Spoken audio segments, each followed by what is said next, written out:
Hello and welcome to another out of spec motoring video and another EV road trip, which is what we do on this channel, Electric Vehicle Adventures. And this is the first time that we've ever road tripped a Rivian R1S. We've pretty much driven my Rivian R1T across the country. We've done towing road trips with it. We've truly done everything. Except now it's my first time to road trip a R1S. I'm shooting a whole electric SUV comparison back in Colorado, and I called up Rivian. I said, hey, I need an R1S for some videos so we can compare it against EV9, EQS SUV, and Tesla Model X and others. And they said, yeah, sure, no problem, but the car's in Irvine, California. So I flew out here yesterday, picked it up from them. We have it for a few weeks. And this is an R1S dual motor max pack. It is the pre-refresh version, although it should be almost identical in terms of road tripping to the refresh Rivian R1S, the Gen 2, which is just coming out right now. I have a full video review on that vehicle on our Out of Spec Reviews channel. So we have just over 1,000 miles to do in this one from here right now in Pasadena, California, where I'm full charging it so we can get as much range at the beginning of the trip as possible. And then we'll do the out of spec road tripping way. It's also my first time doing a road trip with a Rivian with access to the supercharger network, as they are the second automaker to sign on with Tesla. I've truly only charged my truck a handful of times at superchargers with the adapter. So I brought the adapter from my truck and we'll be able to use this on superchargers the whole way back. Should be kind of fun. Join me for the adventure.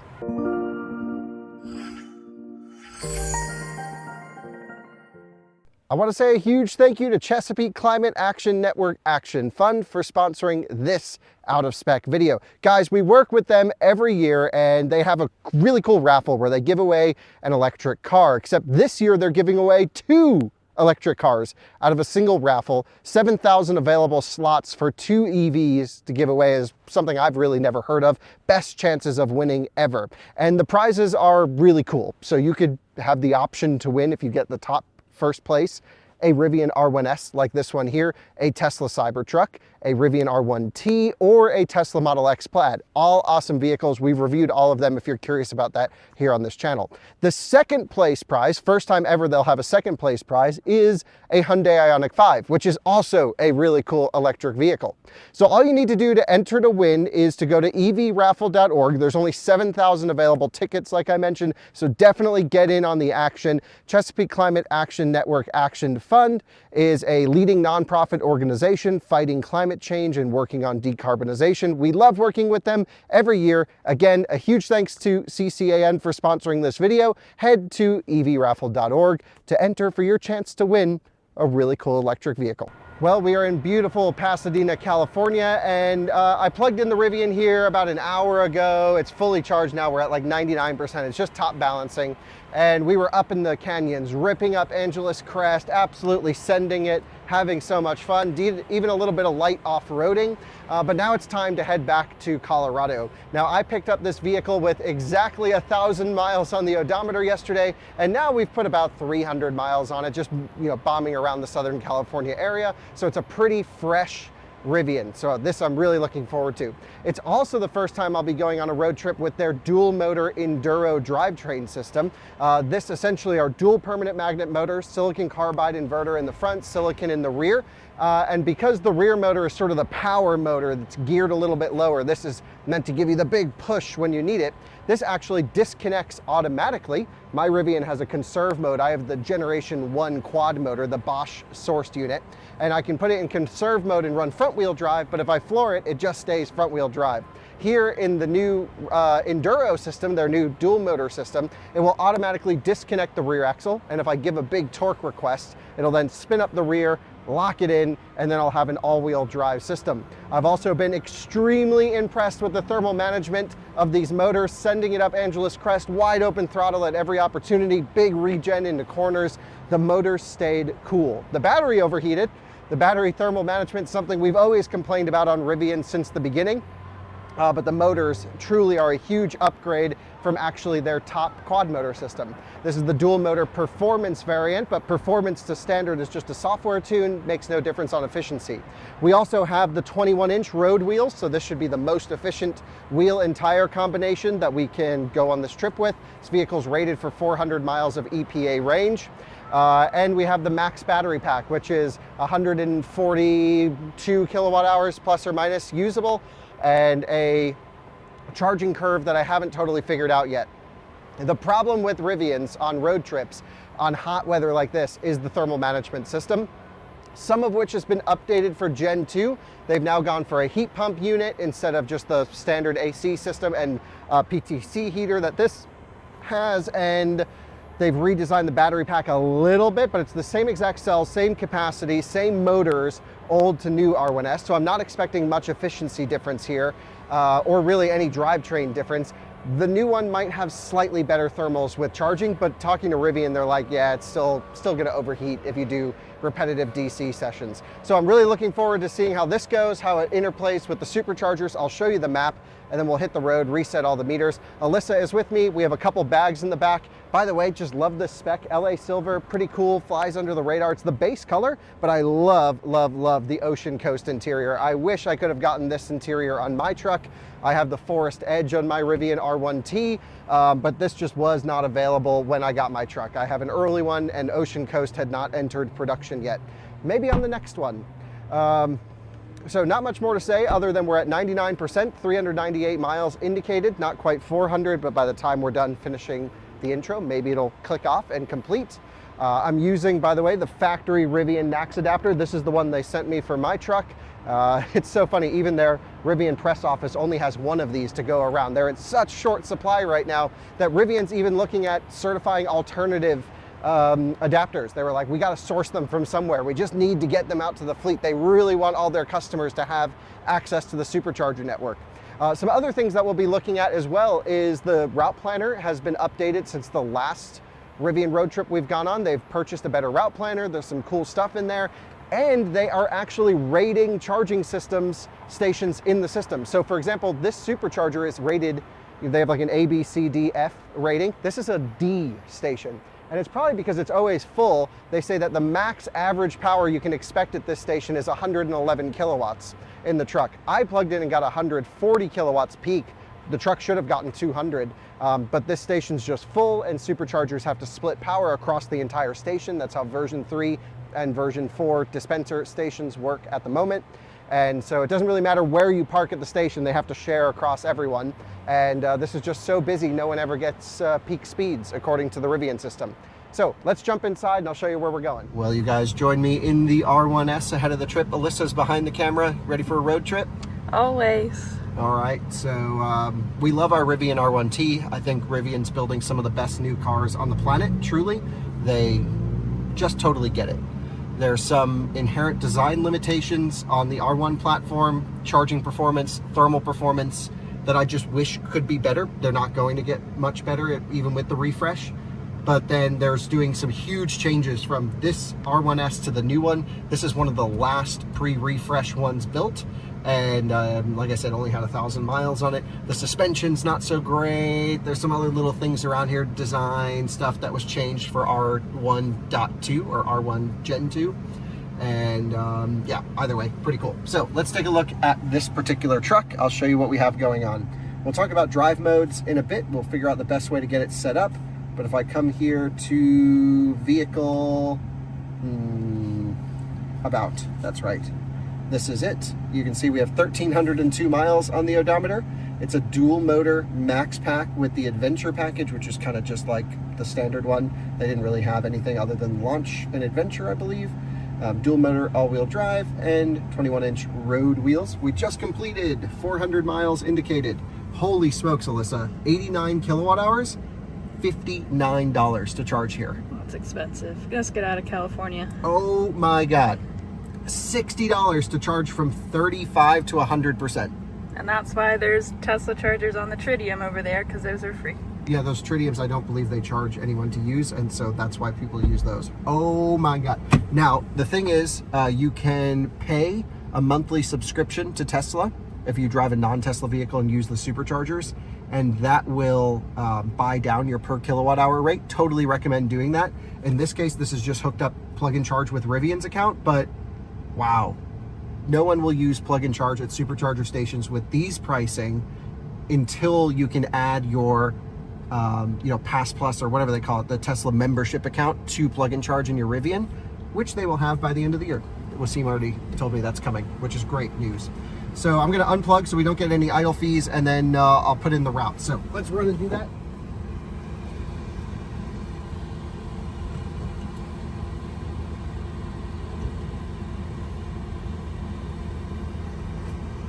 Oh my goodness, $60. I mean, driving a gas car has got to be cheaper at that point, or close to it. Probably a little bit more convenient. Yeah, let's just, not that there's anyone queuing up. The station's not full, which is why I didn't mind going to 100%. But I'm just gonna pull out of the way so we're not blocking anyone, and then I can show everyone where we're going for the rest of the trip. So, I also kept it in pet comfort the whole time. Okay, let's go down on the fan a little bit. Rivian software has just gotten so good. So we are gonna go to Fort Collins. What? Fort Collins, 1,070 miles as the crow flies. Let's see how quickly it can calculate. It's a big one. But Rivian seems to be pretty fast at this stuff. Go. Basically going up through Vegas, I-15 to I-70. You guys know the drill. We do this run all the time. Taking a lot longer than is typical, I would say. Yeah, I would agree. But there it goes. Oh, okay, there we go. But it didn't calculate charging, did it? What the heck? Yeah, it didn't factor in any charging plan. What? Go down. Nope, didn't think about it. Let's see if it'll do it now. As I was just saying, Rivian software was so good. Here it is not being so good. Okay, while that's thinking, let's look at our drive modes, because this is just a dual motor version. There's no conserve drive mode. There's all-purpose, sport, snow, off-road, and sand? Rock. No. Off-road. Yeah. Drive modes. Okay. All-terrain and soft sand. Oh. So we'll just keep it in all-purpose. I'm actually going to use automatic suspension, which I never do in my truck because I don't like it going up and down all the time. Plus, I think it rides so much better in standard. But I'm trying to think about how most Rivians I see going down the highway are slammed, but then most that I see around town are not. So I think a lot of people use the automatic ride height. I'm certainly not a fan of it in my truck, but I'm going to try it out in this, where it should lower to give us a bit better efficiency. Regen in high, stability on high, ride feel in soft instead of medium or firm. Moderate, excuse me. We'll keep it in soft, make it nice and comfy. That could have been a disaster, thank you.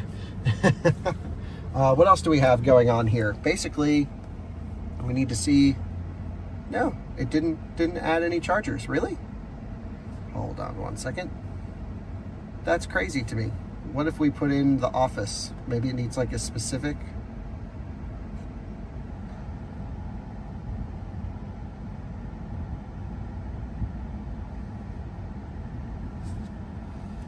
Okay. Is there a setting for route planning? Pretty sure there's not. Display traffic. Audio volume's off. We don't want it to say anything to us. Couple of Rivian Adventure Network chargers, but I don't think we're gonna, oh no, we're going by the Vegas one. That'd be kind of cool to try that. We do have to probably stop at EA and Green River.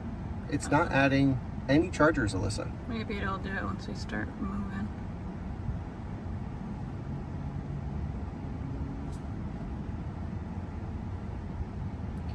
Don't know. Never seen it glitch like this before. It's curious, isn't it? What's another long destination? Seattle, maybe? Utah? Okay, let's try. Why won't it? It's not even letting me search at this moment. Here we go. Seattle.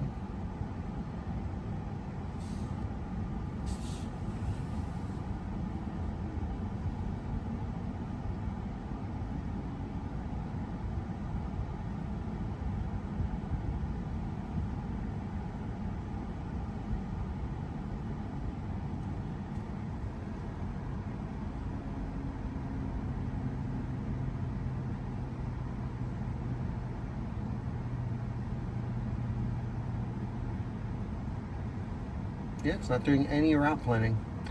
Well, I'm gonna reset the truck and then we'll head out on the trip. How about that? So to reset hazards, left button on the scroll wheel. This is so weird. I've never had to do this. But we're troubleshooting. Vehicle will restart soon. Keep holding. There we go. Restarting and gives you a percentage. Fingers crossed. This is taking a long time. I want to see a route plan. Well, I was curious to see if it would fix itself. We'll find out. We'll see what happens. Well, a quick reset of the truck seemed to fix our issues, and it has mapped out our charging stops, although I don't think I really like them very much. It wants us to stop super early at this Rivian site. It's in charging score A. Of course, they give their own site an A. I don't think there is much influence there. Yeah, they give this one a B. What's weird is this one has a higher average speed than the first one and has a lower charging score. So I'm not sure why that's the case, but that's interesting. Maybe there's longer lines or something. And then, yeah, wants us to go do like some weird charging. We're not going to follow this. This is not the out of spec way. We're just going to do it on our own. But I think, you know, we have 400 miles of indicated range on this thing. Right now it's a fresh R1S. We should be able to make it easily to the Vegas Rivian Adventure Network site. So let's go there. Have it calculate it, and then see what it says we'll get there with. We'll stretch it to the farthest away one we can. So it still wants us to stop and do a charge, but I can go here and remove that and hit done. Oh, whoops, maybe I hit the wrong one. But I can hit remove charging stops, and we'll figure it out as we go, but I'll push it to the farthest away charging stop that we can make it to. I'm pretty sure we should be able to make it from here to Vegas on a full charge. Yeah, it's only 256 miles, and it says we'll get there with 62 miles, which is plenty. That's an hour of driving almost. I'm not sure why it would even pull us in to charge to get there. Okay, route planning still needs some love. Yeah, but we'll see more along the way, so don't give up on it yet. Okay, yeah, we'll stay positive. We'll stay positive on the route planner. Anyway, R1S road trip, first time for everything. R1T is actually slightly more efficient than R1S, by the way. Yeah. Yeah, the truck's just always like 1 or 2% better efficiency. Ours, because we put shit on it. Yeah. But this is a nice truck. I like this a lot. Yeah, hard not to like this one. Yeah, I mean, it's just as good at everything, does everything. It's decent for the kids. There's still not enough room in the back, in my opinion. But for my case, just dogs. There's rear vents and all that stuff, and dog mode. There's dog mode. So that, yeah, like that's why cool. every car doesn't have dog mode makes no sense to me. I don't. I mean, I get it, but I also don't. It only takes one dog to die for it all to just go away. Yeah, so there's some legal stuff. Yeah, I think risk. it's a lot of legal risk, but these newer companies can take that risk. So. All right, well let's hit the road. Let's go.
has been a blazing hot drive over here. We left at, again, 100% state of charge, and we're now coming into Las Vegas at 14% state of charge. But it was 108 degrees right now, and we saw a peak sustained for a long time of 111 degrees. And of course, this car has no tints on it because it's a press car, so like the AC system's been blasting.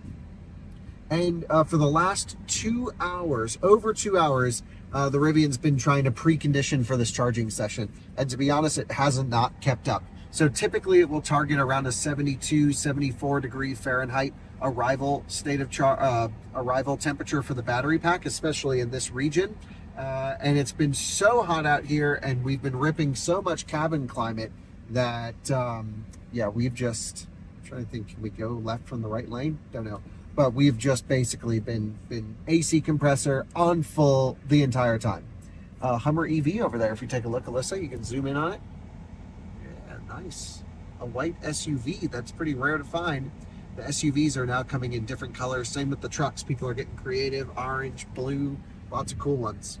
So we could go farther. You know, we have another roughly 50 miles of range that we could go, maybe a little bit less than that, maybe like 40 miles of range. But there's actually no DC charger until Mesquite, which is a little bit farther than that. So we probably could have driven a little bit slower to get here and then stretch it to Mesquite as the farthest charger. But honestly, I've never been to this Rivian Adventure Network charger. And that's kind of the magic thing with this truck. We can use a lot of superchargers, not all of them, because not all are open to third-party non-Tesla vehicles, but many of them are. Over 15,000 of them are open posts, many locations.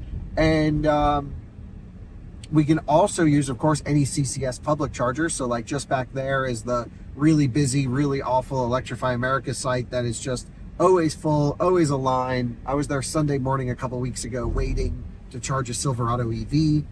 And we can also use the Rivian chargers, which I don't get to use very often because I don't typically road trip my truck anymore. So I'm looking forward to seeing this new Rivian Adventure Network location. And what we're going to do is, you can see here, there's like a mall situation where it's at. So there's food. It's 6:30 in the evening. It's time to get dinner. I'm pretty hungry. I don't know about you, Alyssa. We just had a quick lunch at the last stop. So I'm feeling like a good meal. And we'll throw this thing on the charger, leave it in pet comfort so that the climate stays on, because the last thing we want to do is get into a hot car in 108 degree weather. And so I'm sure we won't get the best charging performance because it's going to be maintaining cabin temperature and trying to cool the battery pack and charge quickly. But if we're just having dinner, who cares? Just let the thing sit on red line for battery temperature and we'll take our time. So any thoughts, Alyssa, on the plan? Yeah, all sounds good. We can leave this to get nice and full charge so we can make one more long stretch before we call it a night. So that sounds like a very good plan. We can even play some, is this putt-putt? I don't know what they have going on. This putt-putt, we can play some putt-putt. Well, yeah, I mean, the goal on Out of Spec is never to charge unnecessarily. We want to do the least amount of time charging. However, when it's plugged in, the car's plugged in, and there's something else for you to do, well, you may as well just let it charge up high and then use that extra range that you've put in. I think just over here is the Rivian charger. I can see some cabinets, and I see a Rivian. Very nice. Let's pull in. Man, everyone's batteries must be red hot. I can see a Mustang Mach-E level 2 charging. So, very cool. I can see, and a Model 3 charging as well. Wow, nice Genesis GV60 in a good color. So they're on 1B, so we are going to want to plug into one of the two. Rivian chargers do split power, and they're 300 kilowatts dispensing power, and they spread them across 3 posts. So if there's 3 trucks, you only get 100 kilowatts each, which is pretty rough.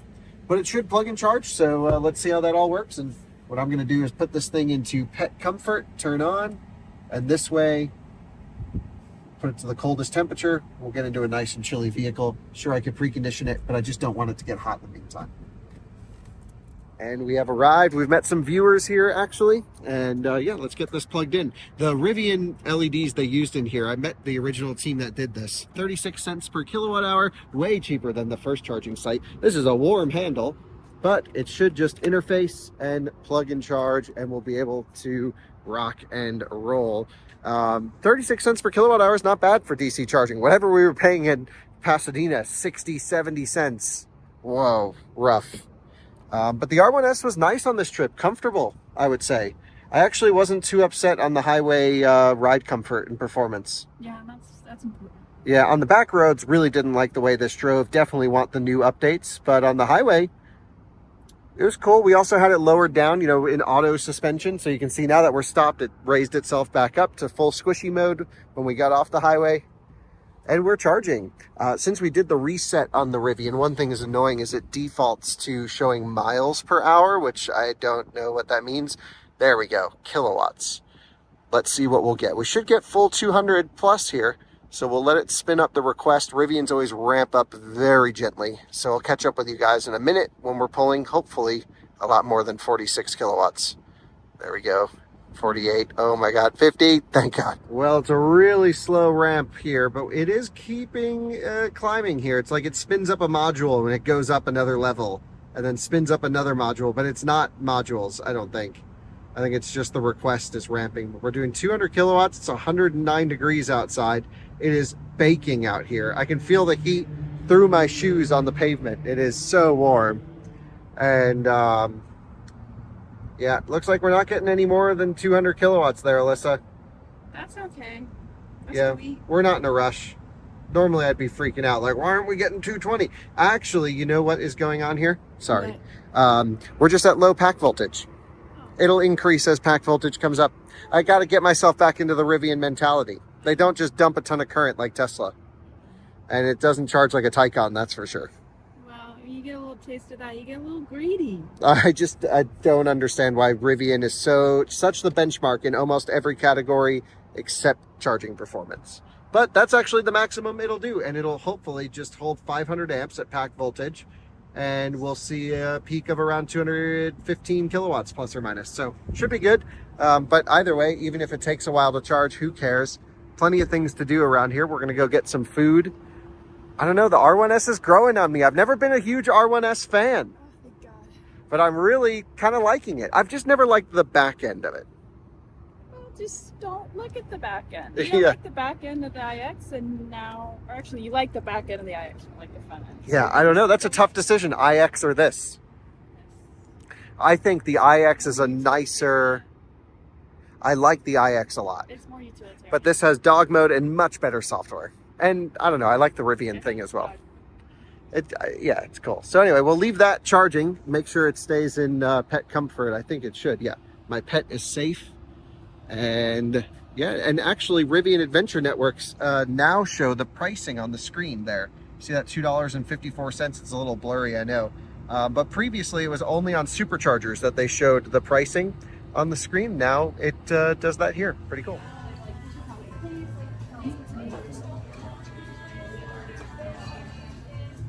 So we're just had some dinner. The truck's at almost 90% charge, something like that. But that's okay. You know, the nice thing with the Rivian is they kind of rip to 80%. It's not crazy fast, but it's acceptable. And then from 80 to 100, they take forever to top charge, which is kind of nice because you're never rushed if you are taking a long time to eat. So no rush from my side. Yes, the benefit of slow charging. Yeah, the benefit of slow charging. And we have arrived back at the Rivian. Again, so nice, actually, in this case, how slow they top charge because, yeah, we just had a long dinner. So we're at 92%, 124 kilowatt hours delivered to it, $45 so far. I've booked a hotel with level 2 charging. I've stayed there before, actually, in St. George. It's only a couple hours away. Slower, close to full charge. Actually, I'm going to switch phones, Alyssa, because I want everyone to see the charging curve. Because the Rivian app shows you that, which is cool. So this is the Rivian app. It's a fantastic app. It does a lot of nice things.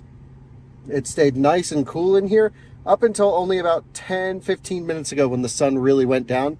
It was actually struggling to maintain temperature. See, in pet comfort, the lowest they let you set it is 68, which is not cold enough in our opinion. We also have big fluffy dogs. But it was actually at like 72, 74, and it was, you know, obviously trying to balance between cabin and battery, but it stayed. AC compressor probably just pegged at 100% the whole time. If I come over here to the charging graph, you'll see it actually looks pretty dang good. It held for a long time. This is a little bit not weighted correctly, but it held big power all the way to 50% state of charge. Look at that, still doing 200 kilowatts, 58%, 176, 65%, 158. Pretty flat curve. It wasn't until like 70-ish, 75% state of charge did it really dip. Every time I try to show that the Rivian software does something cool, it bugs on me. But there we go, just updated again. And then at 80%, it went from 100 to 75 kilowatts right there. So 80% is the big dip. Like we were saying, they charge pretty reasonably to 80%. It's not amazing. For such a big battery in a class-leading vehicle, they need to charge better, and they need much better thermals. However, the charging graph doesn't show that much granularity, because if I took a screenshot of some of the surging that we had, you can see here, this was not too far after plug-in. This was at 41%, boom, went down to 99 kilowatts. So we must have just been bouncing off of thermal limits that whole time. Anyway, we've dumped in 124 kilowatt hours, which is a huge charging session, absolutely massive.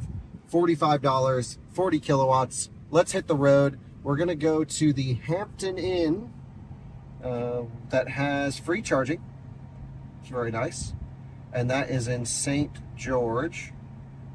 And there's a couple of them, but it's on the Sun. I need to look to see exactly which one it is. Yes, St. George Sun River. That's this right here. It's 100 and something miles. We'll get there with, I don't know, just about more than around 45, 50%, something like that. And then it'll be at 100% hopefully in the morning, because I think it's just a 6 kilowatt charger. So it's actually good in the case of a Rivian to arrive to a hotel higher state of charge than what you need, because they're such big battery packs. Most hotels don't have 48 amp chargers or EVSEs. You really do need to get there with some charge in the battery for it to complete by the time you're ready to leave. So let's unplug, soak in the view. Should have a beautiful sunset drive over to St. George. We'll hit the desert for a little bit, then it'll turn into a beautiful canyon, and then we'll pop out into St. George, and then tomorrow should be a nice drive as well. So let's hit stop charging. I'll come over here and we'll take a look at session summary. You can see 119 kilowatt hours went into the battery pack, and 5 went into the cabin and battery temperature. So 5 kilowatt hours is what it took to keep this thing cool for the last 1 hour or so. 95%, stop charging. Let's roll.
have arrived to the Holiday Inn, and that was a fun drive, Alyssa. We had a Rivian run with us the whole way.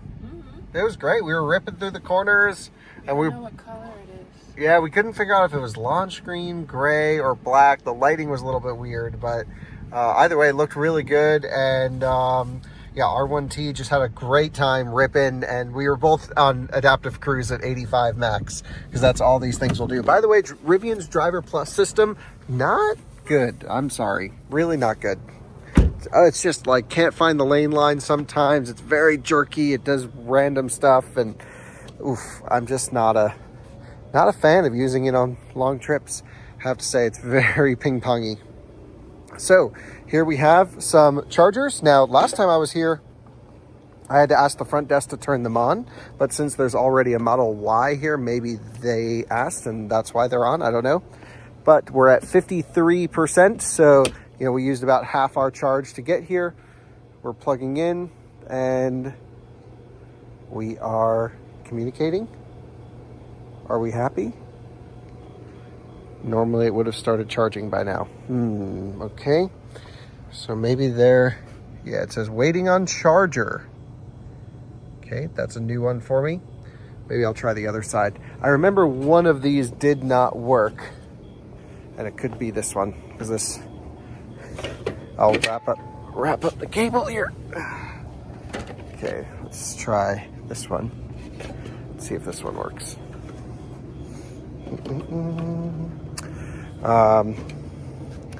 Yeah, I'm tired. Definitely ready for a full night of sleep and a full day drive tomorrow. Should be fun. Should be just under 800 miles tomorrow, something like that. Okay, we're plugged in on this side. Thinking, and still nothing. Maybe they do have to activate them. Okay, I'll ask at the front desk to see what's going on with these two. Worst case, we'll just use this one over here. Not sure why it's going slow. Anyway, well, we got the R1S charging, just required a little key activation actually, which is pretty cool. Never seen it done manually like that, but they're powered, just needs the key to start charging. Anyway, we're doing 6 kilowatts and we are gonna be completed in 12 hours and 8 minutes, which is gonna be, we won't even be fully charged by the time we leave.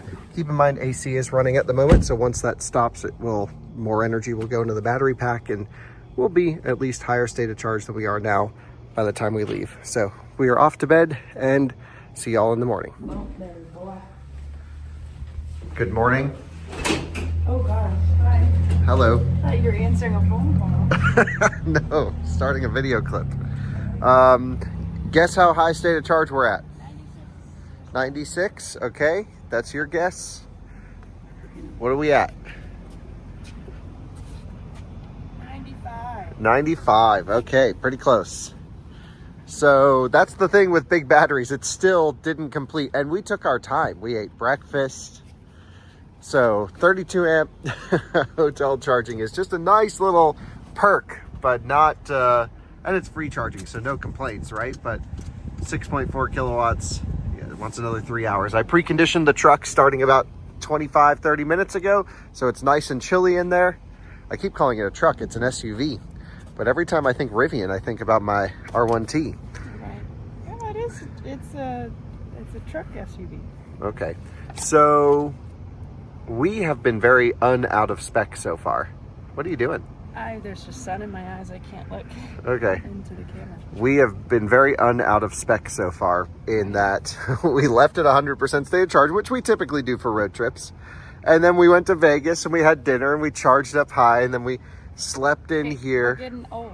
That's what you're trying to get here. What I'm saying is I'd like to actually road trip this thing to see how it does, because we have to run a race to Vegas and I want to know the charging performance of this battery. Right, which we will definitely get that in today because it's going to get hot. Yeah, we got to run this thing down. I also want to go to Zion. You want to go to Zion? Yeah. How far away is it? I don't know. All right, well, let's take a look and then maybe we'll swing by Zion. Yeah, for the viewers, so they get pretty views. Right. It's for the viewers. For you guys, not for me. Jumping in the R1S now. I've kept it plugged in because ABC, always be charging, especially as we're still getting packed up and ready to go. Let's take a look at some stuff. So we have done 65.6 kilowatt hours, and just under 3 kilowatt hours went to cabin and battery temperature, and quite a bit went to accessories. I'm not sure what accessories we would have been running because I thought I had gear guard turned off, but okay, interesting. Will it show us battery temperature? No, not while charging. That's kind of a bummer. I'd like to see battery temperature while charging, but it doesn't show it. So Alyssa wants to go to Zion National Park today, which was not planned, but I just heard about it this morning. So let's take a look. It's only a half hour away. Oh, I guess we got it. And it's kind of ish in the direction that we need to go. We could even take a fun route. Dang, we gotta turn the fan down. Yeah, we could do something interesting to get over to Zion. What do you want to do in Zion? We've been there before. Well, we drove through it. That's what we were going to do today. We still have to get home. Well, yeah, but I was wearing this shirt today, and it's been since 2022 since we've been road tripping and gone to a national park. So I thought that we would go and see what's going on there. Oh, it changed so much, Alyssa. Well, we had the dogs too, so we couldn't really get out and do anything. You're also with me, the last person on the planet who wants to get out and walk around. Okay, well, you know, we might do a little exploring. Okay, just little vacation. It's tiny. It's that or Moab. Which do you prefer? When are we going to Moab? Well, we could go to Moab later today. You gonna take this off-roading in Moab? Yeah. Okay, well then that always sways my decision. But you gotta hold me. I gotta hold you to it, cause you'll just keep driving. I'll be asleep and you just keep driving. Okay, we'll hit a trail in Moab. A trail. A trail. That could mean so much. But okay. Zion's cool. It's just 30 minutes. Just go. We'll do both. Okay. It's one or the other. We can do Zion. Zion or Moab. Doesn't matter.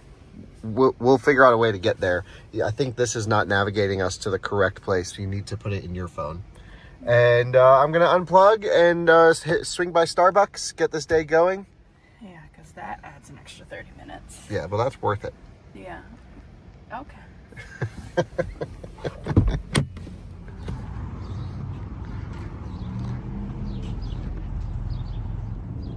Well, we are on the highway because we have decided to go to Moab instead, because off-roading is a ton of fun and my favorite thing to do. So it wants us to stop at this Electrify America here. In Salina. That's In the one Salina. in Monarchs.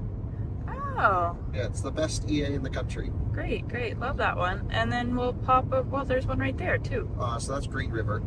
Oh, that's not good. We might need to stop there, and we should, but we won't be able to make it there. Because this is more than 84 miles, and we're going to get to this charger with 84 miles of range indicated. And this is a very desolate, big stretch with nothing in between, very mountainous. So we do have to stop here. It's the farthest away DC charger we can make it to on this charge. Yeah, they definitely need to find something to go in between here. Maybe like Civilization first. There's not even a gas station. Really? Yeah, there's nothing. There's a recreation area. I can pop one in there. Yeah, so we'll go to Moab. So that will be fun. And So we'll blast up I-15 here, which is just a constant gradient climb. We'll go past Beaver, the big supercharging station. We'll go past Richfield, which has a new open version 3 supercharger that gave me issues on the Cybertruck road trip just a few weeks ago out to California. But we'll stop in Salina just because that's the farthest away we can make it to. And of course, if you're new to the channel or new to electric cars, EVs typically charge faster when they're towards the bottom end of the pack, which is why we always try and pull in as low as possible so we can sit at high charging speeds for as much time as possible. And then as soon as it starts to slow down, we like to unplug and head to the next. This trip is a little non-traditional for us, but it's nice. We're just taking our time, cruising, eating, sleeping, going, plugging into chargers with way too much range. But the nice thing with this is we have plenty of buffer to make it there with, 20-25% state of charge. And we can just keep the speed pegged at the maximum traffic will allow. So we'll just hammer over to Salina.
You join us rolling into Salina, Utah at 25% state of charge.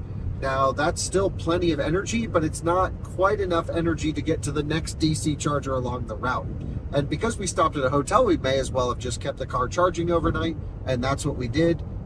If we had DC charged in St. George and then came, we would be arriving here at single-digit percent range, of course. But this was really nice. The stretch between here and Green River is completely desolate. The next 100 and something miles, plus or minus, to Green River. So you don't want to risk it. It's huge elevation stuff, no cell service. And it's possible I could stretch it there on 25% if I drove gently, but there's literally a DC charger right off the highway here. And one thing with Rivians is they actually hold peak charging power pretty deep, almost to 50%. And sometimes above in the large pack. Yeah, so there's no real downside to stopping here, getting full speed just for a quick splash and dash, and then getting back on the road. There's no benefit to running it down to zero.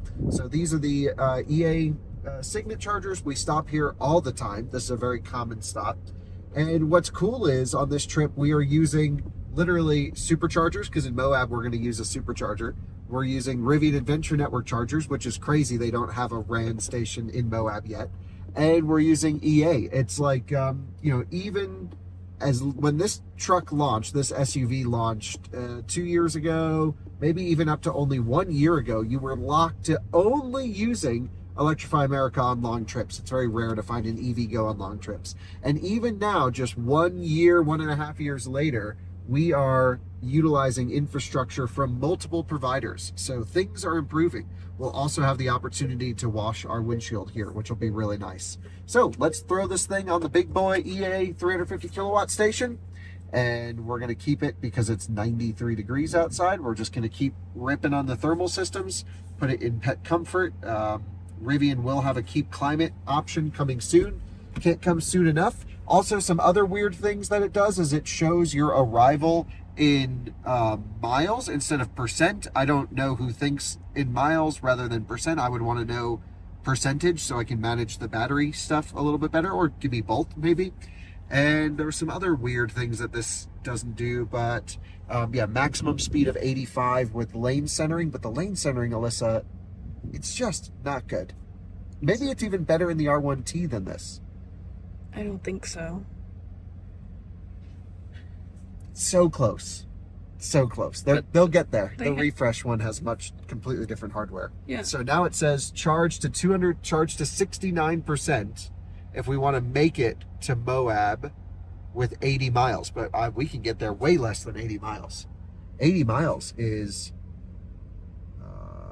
let's think about this. That's 20% state of charge. I want to get there with like 5.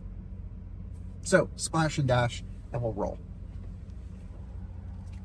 So Rivian doesn't support plug and charge on Electrify America, so I'm going to plug in here, pull up my Electrify America Pass Plus membership, which I keep in my wallet somewhere. It's one of these, Electrify America.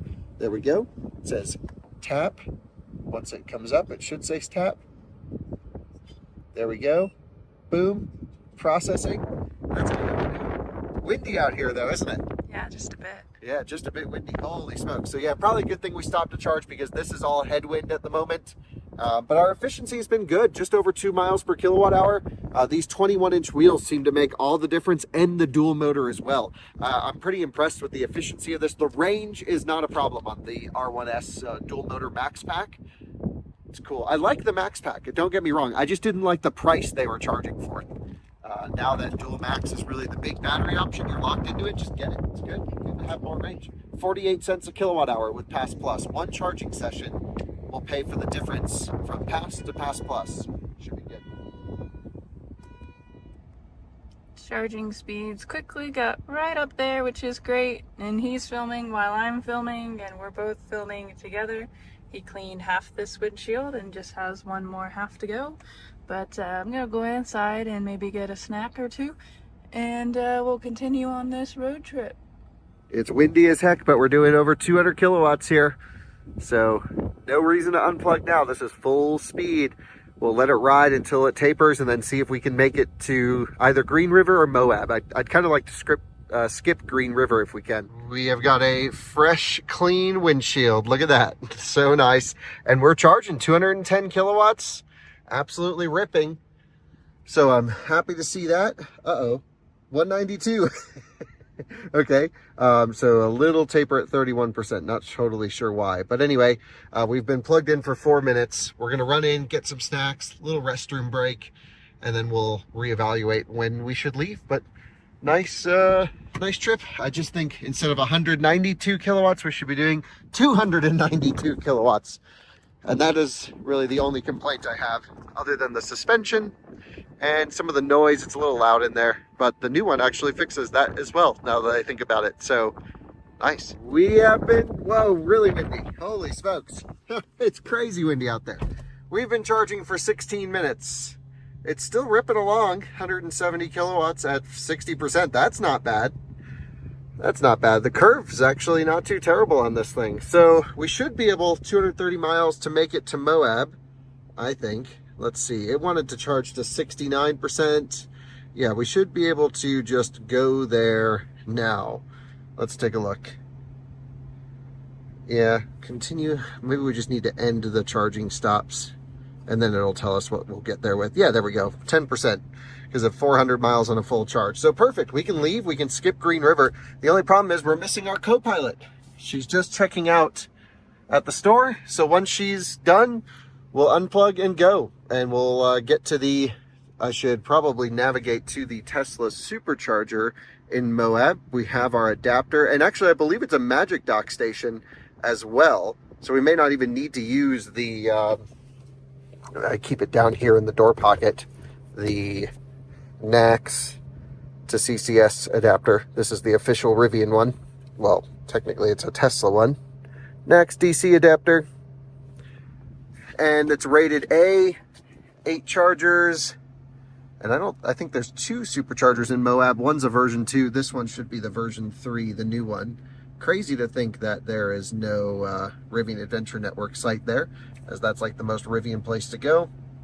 It wants another 3 minutes of charging here, but that's okay. We don't need it. Once Alyssa's back, we'll unplug. Oh, she's here. Great. Time to go. You ready? You want to unplug us? What the heck did you get? Snacks. All right, so I'll come here. We did 55 kilowatt hours, cost us $25 in 18 minutes. So a little 18-minute charging stop. We're unplugged. The charging port should close itself automatically. There we go. And we are good to go. I'm guessing the battery is going to be red hot. Yeah, pretty toasty right there. And it's already preconditioning for the charging stop in Moab in 2.5 hours. That is the thing with Rivians. They're just AC never stops. And, you know, they have this central plate cooling in between the two stacks of cells because it's a double stacker. Right. And it's just not enough to handle the gradient temperatures inside the pack. I was thinking the same thing. Yeah, Ford Flex, by the way. Been seeing a lot more of those. I like Ford Flexes. That would be cool if they made an EV Ford Flex. Shout out in the comments if you think that would be a good idea. Anyway, the new RV stop looking pretty cool, liking that. We've got, we don't have to stop at Green River because we took so long. Oh, good. So we can just make it straight to the supercharger. It's showing a 10% arrival, which is perfect. And off we go. 70 East. Should be a beautiful drive, beautiful views. Let's blast to Moab. Blast.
Welcome to Moab. Alyssa took over driving about 30 minutes ago or so, just so I could look up some trails, figure out what we want to do, a couple options. First thing we're going to do, of course, is get to the charger because we are at 3% state of charge. So nice work getting us here at a proper percentage. This is also not where I imagined this supercharger to be. So normally we go to the one downtown, but this one is a Magic Dock, so we don't have to use the adapter, which is pretty cool. And it's just at a hotel. I was hoping there would be food here. Well, okay. Maybe we Uber to get some food. But yeah, if you pull in this one all the way on the end, we won't actually block a space. The Rivian's charge port is not in the native location to the supercharger network. And so, yeah, I pulled up the camera here for you. That should reach. Awesome. And this way, we're not actually blocking a spot. Not that it matters. We're the only one here now, as that Model Y is leaving. So let's get the R1S juicing from 3% state of charge. Now, this will be a really interesting one because I've noticed some derating on Tesla superchargers with Rivians. They just hold 500 amps for so long that these can't handle it. Now, to use Magic Dock, I'm going to push the button for 2 seconds. I think it'll lock it together. Yep. And then we should be able just to plug in and plug and charge, just like a normal Tesla experience. Don't have to use any app or anything. So that's pretty cool. And yeah, just not even blocking any spaces. So there is a advertisement for a food place. No craving left unsatisfied. Okay. Sounds good to me. Definitely hungry. So let's take a look. And we're ramping. So good stuff. Should see like 170, 180 kilowatts down here this low. We'll see how it goes. And there we are. We have achieved peak amperage, 190 kilowatts or so. That should be 500 amps. That seems pretty good, actually. Let's pull up service mode and just see what the heck the numbers are looking like. I expected a little bit less, but maybe this thing's high voltage down this low. Could be a little different than our Rivian. Maybe it's just got a little bit more pack voltage in it. Don't know. let's check service mode. Yeah, what's weird is already, Alyssa, we're seeing the supercharger derate. Look at this. It shows maximum current available from the supercharger, 457 amps, 454, and it's pulling our charging down. So we're being limited by the supercharger at the moment, 176 kilowatts. You can see we're at about 400 volts dead. That's pretty impressive there. And then the battery pack temperature is warm, but it's totally fine. But you can see our maximum power from the charger is definitely limiting us.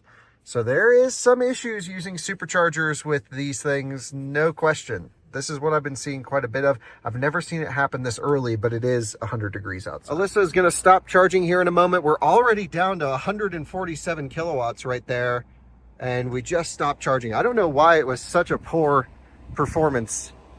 That was not good. We're going to switch stalls. This is all warm, but not hot, I would say. So it's got to be a temperature-related situation. So we're going to switch stalls. Even though the door is open, we'll move somewhere over here and just see if we can get a better session. That would be the perfect one because we wouldn't block anything, but okay, not great. Let's try another one. All right, let's try this again. We've switched cabinets now. So we were on 2 before, now we're on 1. Maybe it makes a difference, probably not. Okay, we're in. And we should see a nice plug-in charge, and it should ramp up to full speeds. Let's hope. We have now plugged into the supercharger. We're at 123 kilowatts. You can see the supercharger shows 500 amps maximum. Oh, here comes another R1S. Pretty sick. So it should be given full beans right now, and we're ramping up to it. So let's see if it derates after a couple minutes, and we'll be back with everyone. And only after a couple of minutes, Alyssa, derating. And it's not because of the other Rivian showing up, because they're on a different cabinet, which they do share power, but he's been here long enough where he's reached full power. And look at this, just coming down, same thing. Pretty crazy. So I guess we're just gonna have to stick with slower speeds at superchargers. What the heck? That's not good. No.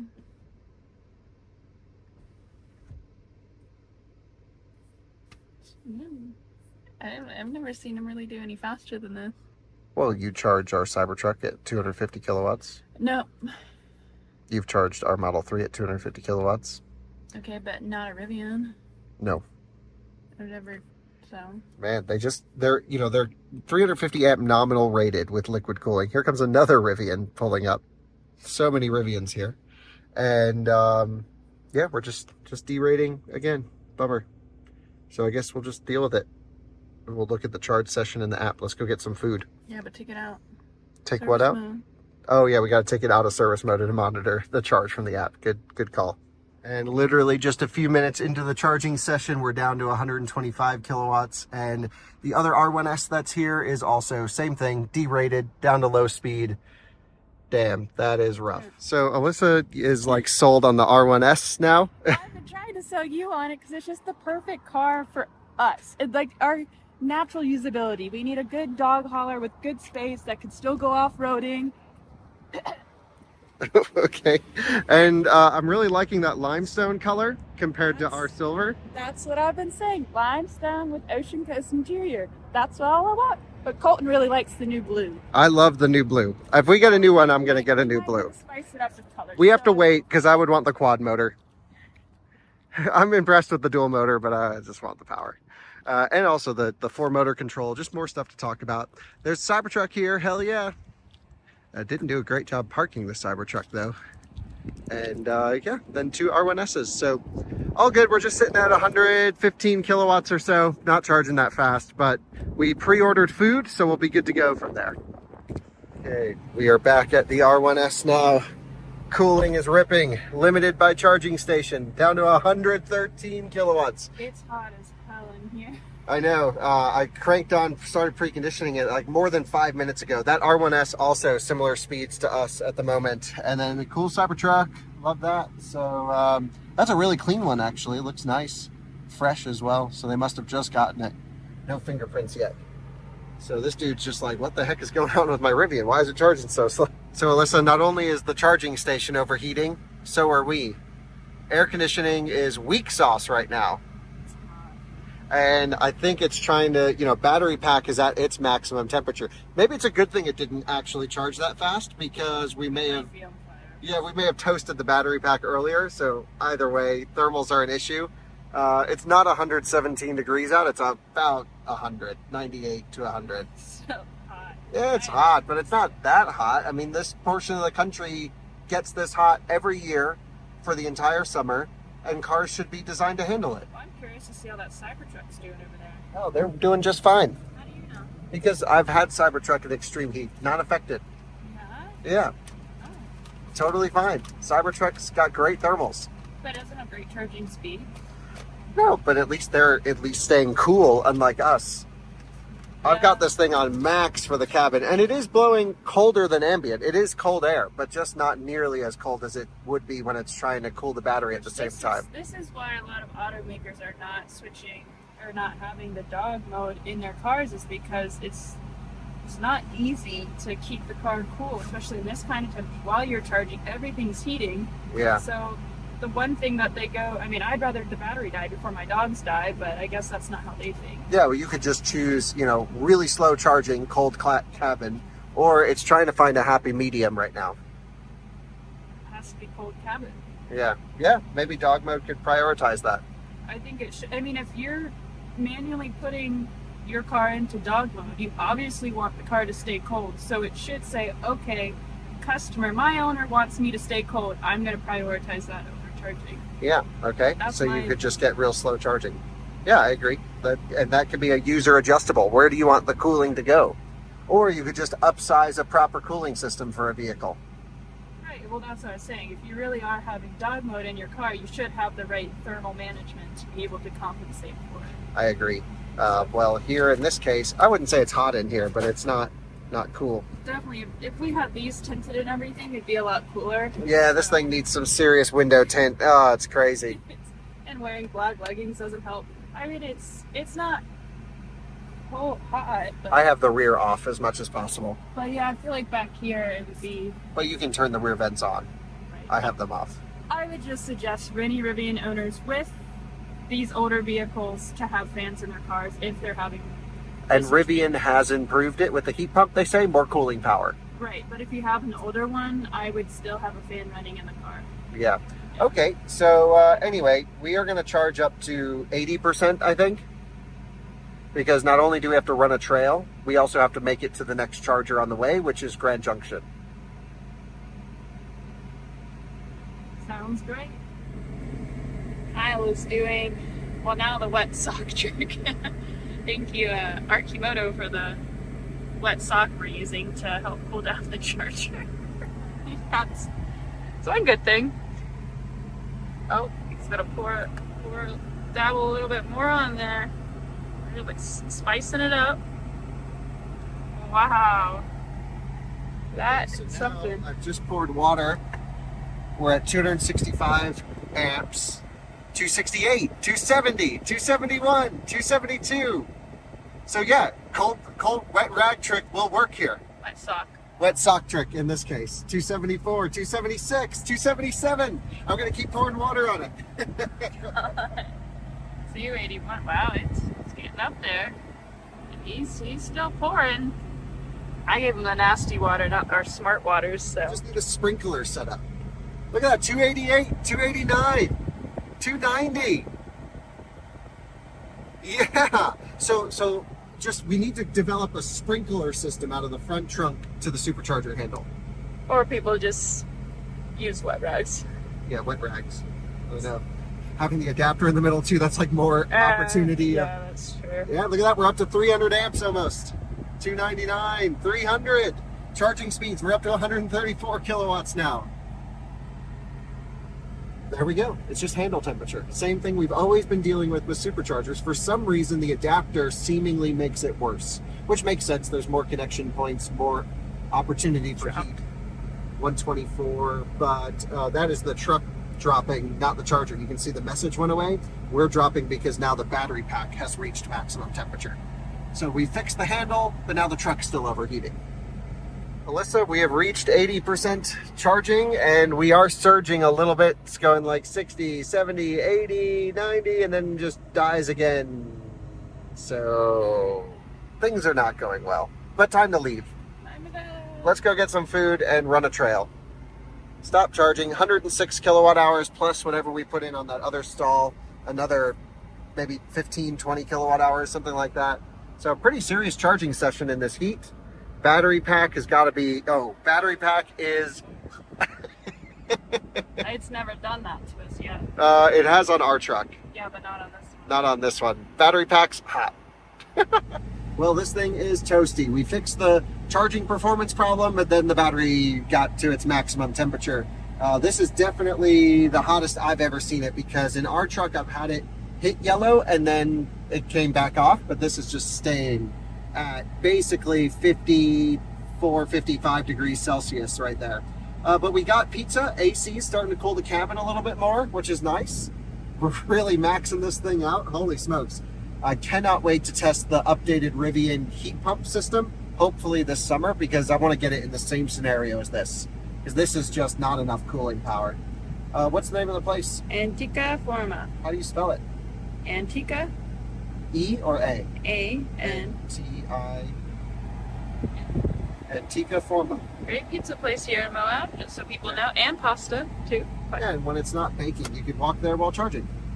yeah, The restaurant inside the hotel, had like we 5 went in options. to check it out, but it didn't really seem appealing. Pleasant. Okay, so let's pull on out and head to get some pizza. Cool Trail down this riding battery and pack. pizza. Do we have full power? Yeah, I mean full, little derate right there at the end, but pretty much full power, and the battery pack's red hot. Toasty. All right, pulling into the spot. This is the usual place we go to when we're in town. Get some pizza right down the street from the supercharger. I'm going to park this thing partially in the shade just to try and help it cool as much as possible. Wow, look at how much I'm helping things. I'll wait here. Nice. Got some food. Check. Yeah. It's on top. Oh, Pepperoni baby. and sausage. Oh no, it's got the basil. I can get out for you. Yeah, take it out. It's death.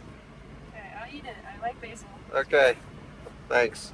The battery pack is no longer killing itself. Okay. That's nice. And the cabin, still not as warm as I would like. Air cold. Yeah. Oh yeah, at cold. That's the one. Is it on auto? It's on everything max. I even got the middle ripping. Nope, we got the middle and the back off. Back is on. We don't really need that. No. Okay. Should we go find a shaded area, park and eat? Yeah. Okay. Good luck. Yeah, good luck. Well, we just parked underneath a tree in a nice shaded area. And hopefully that'll let the air conditioning come back up and work. And we're going to eat some pizza. So, should be good. This pizza is so good. Yeah, amazing. This is what off-roading's all about in Moab. You got to charge for an hour, get food because it's not near the charger. So here's one thing that I've never understood with you. Why don't we ever grab food before we sit at the charger? Well, that would be a smart thing to do. I think about it every single time. You're like, oh, let's go get food or walk to get food. I'm like, well, we could have just gone to get food quickly and then sat and ate it at the charger. But the pro level trick is to have the food delivered to the charger. Or you just order ahead and you pick it up. Yeah, It's quick. that's smart. Rivian. And just a few minutes later, we are full. At least I am. You're full? Yeah, I have to save some for later. Okay, so what have you put in the nav here? Moab Cane Creek Boulevard? Yeah, it's the chicken run. All right, let's go do a little bit of off-roading. I need to see if this thing... The R1S has the air compressor. I just need to see if we have the hose so we can air down. Oh, probably in the back. Yeah, because we're way high PSI. So, yeah, well, let's get there. We'll get situated and we'll talk off-roading.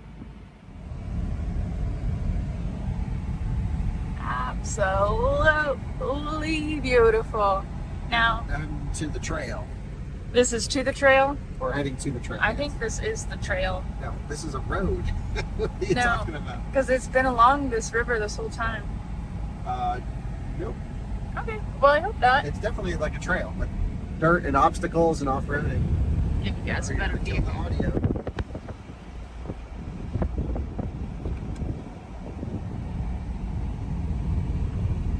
Okay, now I'll chat again for you guys. We muted that to not blow out your eardrums, but this is just so pretty. I honestly thought today was Sunday because we need to definitely be back by Sunday night, and it's only Saturday, so I'm thinking maybe we do some more explorations and really take our time here.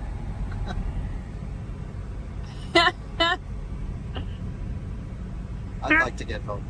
And we're off-roading. Not really. We just hit dirt. That's the Colorado River over there, just for some geographical things for you. Okay. Yep. This is the OHV trail. That's the parking spot. So OHV is off-highway vehicle. Right, which That's like a racer. that's what I want. Yeah. And I really think this is, we've been here we've before. done this trail in our Model 3. Yeah, I think we have. And actually, we got it stuck. Yeah, we too. got the 3 pretty, yeah. Yeah. I'd like to air down, so I think we should head back to that parking We'll lot. just go right there. Yeah, there's some oncoming, though. I don't want to cut across with these guys coming. So we'll find a spot to turn around. And yeah, I'm pretty sure this Hang is out what we've right done there. before. Yeah, This it's is just just- going to look beautiful. This, I remember this is right where we dropped the drone. Yeah, we did the drone in here. Yeah. Exactly. So we have drone footage of this. Not today. Not today. Wow. Nice. So cool. Bronco coming. Yeah, so let's go to the parking lot, see if we have the option to air up so we can air down. And it'll be a lot smoother and we'll reduce our risk of puncture by quite a bit. Because right now we are at 52 PSI. Oh my God. Yeah, don't want to risk it out here with that. But there's a Volkswagen Tiguan out here. I mean, this is just like a normal dirt road. I mean, we took our Model 3, and it was, Yeah, I mean, It was- the 3 was fine out here. But yeah. I mean, this is just a dirt road. So let's not go off a ledge. We took the 3 and Blue and Ellie out. That's right.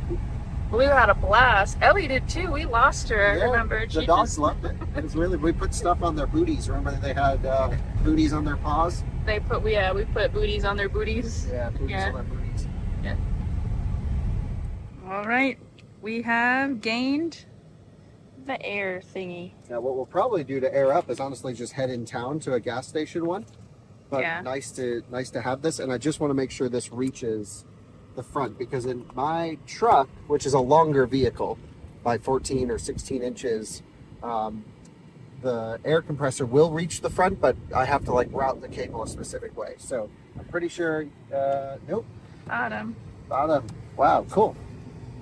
So we can go. Okay, locked in. Let's see. So the farthest away one will be over here. Passenger side. Just 1 second. Gotta unravel all of this.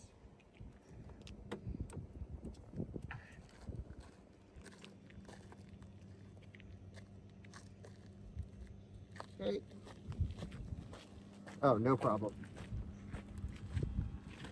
Boom. It'd be kind of silly if they made one that didn't go as far. Yeah, of course. I was fairly certain it would reach because it reaches on our truck, but we'll just leave that plugged in case we need it. We have some sealant as well. So let's air down. This is a sealant kit, but not an air down kit. So How do we air that? how do we air down? Maybe there's an air down tool in here. Let's see. This kind of feels like it. Yeah, this could work. This is for the tire pressure, that's to get it on, but I'm pretty sure we can air down with this, and then this should give us the pressure. Let's see if there's a gauge in here. No, just different attachment points.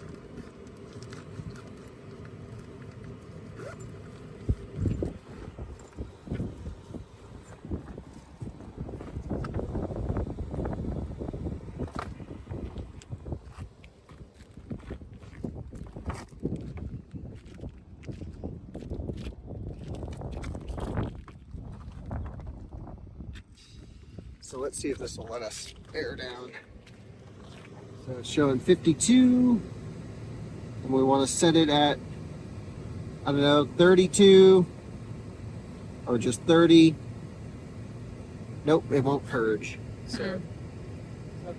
So I'm choosing 35 PSI as our air down pressure. You have to remember this is a really heavy vehicle, 7,000 pound vehicle. And so we still need quite a bit of pressure in there to maintain the weight and make sure we don't, roll a tire off the bead. So 35 should be, it's still strong. If we were hardcore rock crawling, I'd probably go even a bit lower, but 35 seems pretty reasonable for what we're attempting to do here. What's nice is this will update pretty much in close to real time. So we don't actually need to take a pressure gauge out. This will just get us into the region, which is what we're looking for. I say that as the front left tire is not updating, but I can also pull it up here on this screen. And yeah, 35, 32 probably is what I would recommend for more off-road, 30 to 32. It's still showing 52. It has not updated. So we'll give it a second to update, see what happens. And we are nice and aired down. Yeah, for some reason that front driver's side is not updated yet, but we checked it with the compressor in the back. It showed 33 PSI, so 35, 34, 33, it's fine. We're just on this dirt road, although it does turn into a trail with some obstacles, and that's what I just want to make sure we're not going to puncture a tire and just give it some compliance. I have us in all-terrain. We can honestly run standard ride height for now. I put it in high just to get a photo, and soft ride feel. This will be the most comfortable drive mode. Stability will back it down a little bit. Here comes the Tacoma, and let's go explore for an hour or two, something like that. Yeah. So it should be fun. And then what we'll probably do afterwards, just because we're going to have to sit here and air up the superchargers on the way out of town, we may as well just plug it in, and while it's there, we'll fill up the tires with the compressor. Right, yeah, that sounds good. Yeah. Oh, it's so much smoother already. Yeah. Oh my gosh, night and day difference. Just airing. I mean, we took almost 20 PSI out of the tires, and it feels like we're on pavement now. That's so nice. Yeah, that's the key. Yep, absolutely. Always air down. I mean, it's a pain in the ass, but it can save your butt if you're out on the trail. We do have a spare tire, by the way, always something you need when you're out on the trail. Ours is an inflatable one. It's not ideal, but again, we're out in a pretty heavily trafficked area. We're not doing any hardcore wheeling. If we were, I'd make sure we have equipment and recovery straps and everything, but hopefully, we're just taking it nice and easy on a well-traveled trail. And this is just a dirt road leading to the start of the trail, but we're all prepped if we find something fun and interesting.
Which is really cool. I tried to get it on camera. There's a nice big rock. That's really cool. But for some reason it didn't go. But yeah, anyone can take any car here. I mean, we had our Model 3 out here. This is just a dirt road, but like gives you the Moab experience. Highly recommend. What's it called? Cane Creek Road. Cane Creek Road. Also chicken something trail. Chicken wing, chicken leg, chicken neck. Chicken something.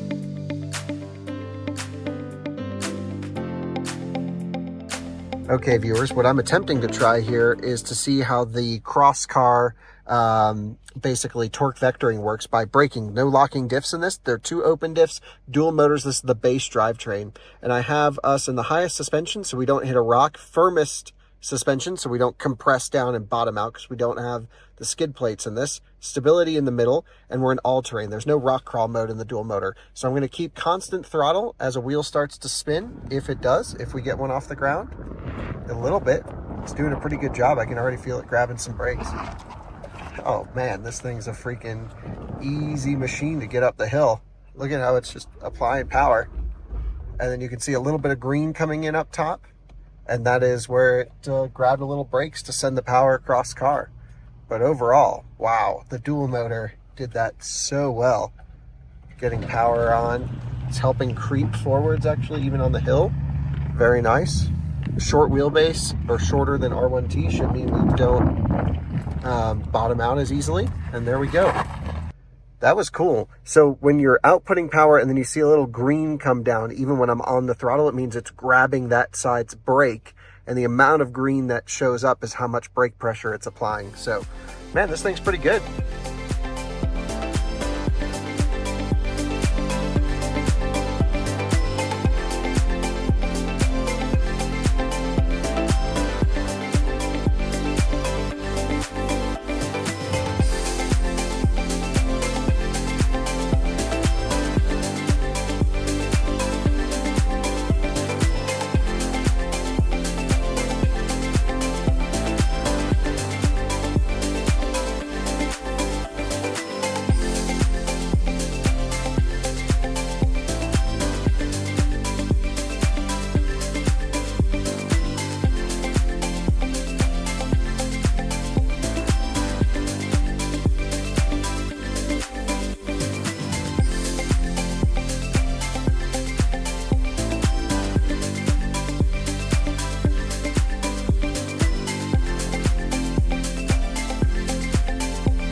We made it to a point where which we want to turn around. The trail just keeps going back in towards the river down there. So we thought we've seen what we want to see, and we definitely just want to get back on the road and get more miles under the belt. But man, has it been gorgeous and highly capable for the spec that it is. Yeah, this is the least off-roady Rivian you can spec, R1S. Least off-roady R1S. And, you know, other than just being slightly worried about punctures, we're doing just fine. Yeah, I would agree. The dual motor is amazing. I think I prefer this to the quad. Oh, really? Yeah, the thing with the dual motor is, like, if you stop on a rock and you just have one wheel with traction, it can grab brakes and transfer excess torque over, where the quad motors have an issue with stall torque. We've done a lot of videos on this, and the stall torque issues, basically the motor can't get going from 0 to 1, and so it has trouble pushing the truck up over an obstacle, where here you have a motor that is significantly more powerful because it does the work of a dual motor in the quad motor setup, and it has much better stall torque, so it can just whoop, pop itself up over, grab brakes to the wheel that's spinning. It's so great. The new quad motor should have seriously improved stall torque, and that might be the best drivetrain, which is also kind of why I would want to get it, because it's like all my issues with the quad motor, thermals, stall torque, powertrain, power distribution, all of that they say has been solved with the new quad, which is an in-house unit, the Ascent motors. So that's what I want. Anyway, I'm just loving the dual. But for like 99% of people, and even hardcore wheeling, you really don't need any more than this. It's pretty incredible where this thing can take you. And obviously we're doing very light off-roading today, and we're going to run this in a hill climb challenge. So stay tuned, because we'll do the full big hill climb test with it. Climbing an obstacle with the dual motor. This is the least off-roady Rivian, by the way. This is the dual motor R1S Max Pack. it is a performance, but doesn't really matter too much. On the throttle, great stall torque getting us moving from 0 to 1. Just constant throttle pressure here. You can see it's adjusting some of the power split front to rear as we climb up. We have some wheel spin, but it's just holding through. Grab the brakes to transfer torque laterally, and just walks its way up like nothing. I really think the dual motor rocks. The only thing I hate is the clutch disconnect automatically. If I could just say, don't disconnect the rear axle ever, that would be great. And we can go back to trail mode from rock crawl mode. So easy. Guys, well, we just filmed a little advertisement that will be running on Out of Spec Reviews. Cool backdrop, took advantage of the opportunity to get the shoot in. Alyssa, you're gonna have to buckle up. But we're basically on our way back into town. I think it's 8 miles of dirt roads back in. We're gonna head to the Tesla supercharger that we were just at, fill up all the tires with air, and since we'll be stationary, we may as well keep the vehicle plugged in, get some extra juice in the battery, and then we're gonna set our sights onto Colorado. Who knows how far we'll make it? I don't know if we'll make it home tonight or not. Maybe we will. I'm feeling already pretty tired. I don't know why, but I'm pretty tired. But we'll see how far we go, but we may as well just head that way. So while we fill up the tires, we should charge the battery, and maybe we'll see if we get any more derating. Definitely interesting about the handle temperature thermals, but it's 100 degrees out still at 6:30 p.m. almost, so I bet we'll have the same experience. However, we are at higher state of charge, so we're not going to be pulling as much current, so maybe we won't have any issues this time. We'll find out when we get over there. Enjoy a couple of the views on the way over into town, but we'll see you at the supercharger.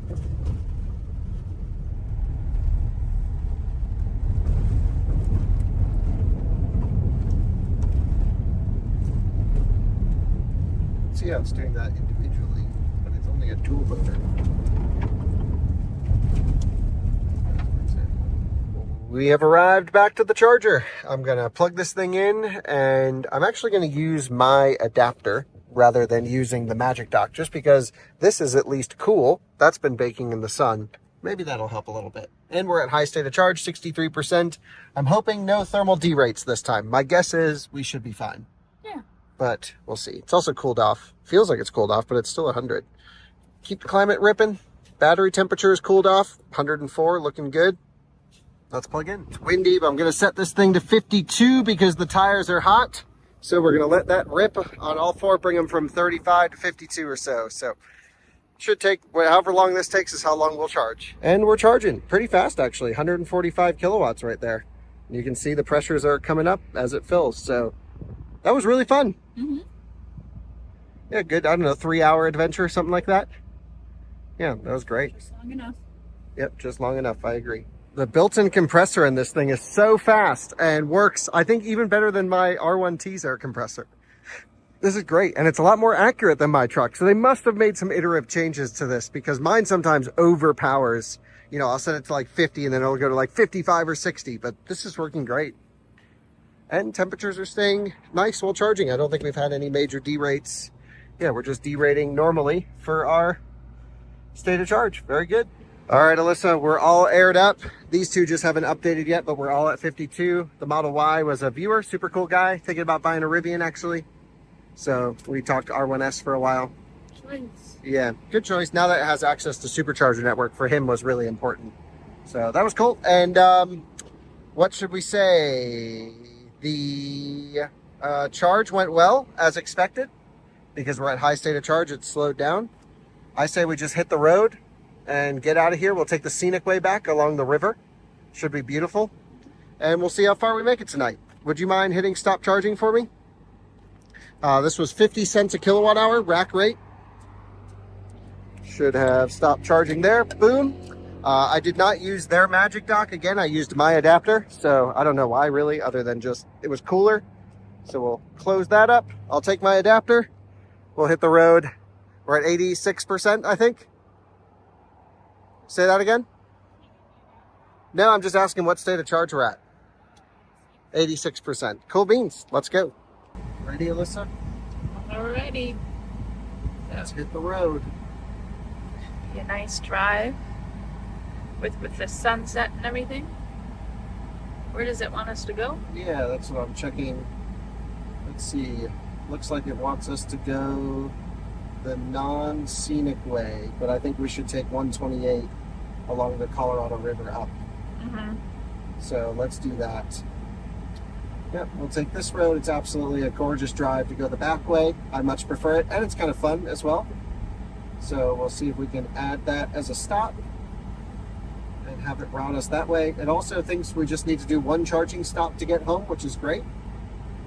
We just need to figure out where that is. It wants to do the EA in, let's see, Glenwood Springs, okay.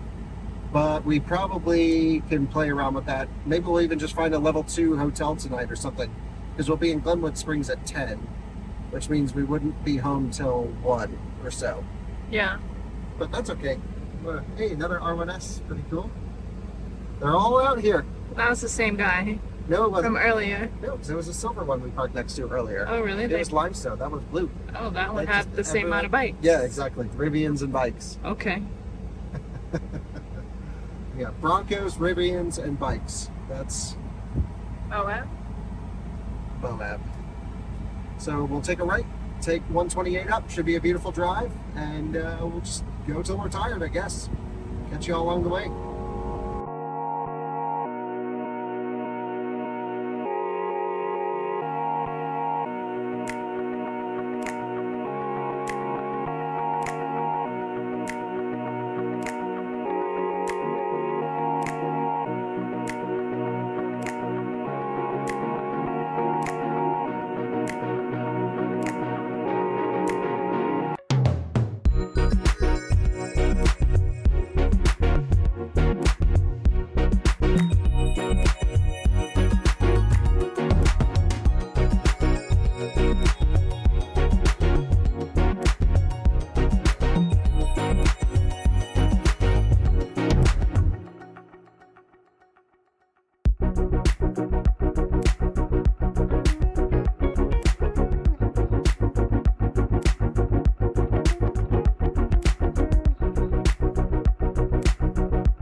We have arrived at Glenwood Springs at 16%, only because literally the next charger along our route is not until this one right here, the next high power charger, which is Edwards. And we were going to get there at, we don't actually know because the Rivian won't show us negatives. We were going to get around here, around Eagle with like 18, 19 miles. And then it was 17 miles to the charger, which I was like, we can do it. But then it started going the wrong way for us in the calculation. So we had to pull in early. 16% state of charge. Not terrible. Not terrible.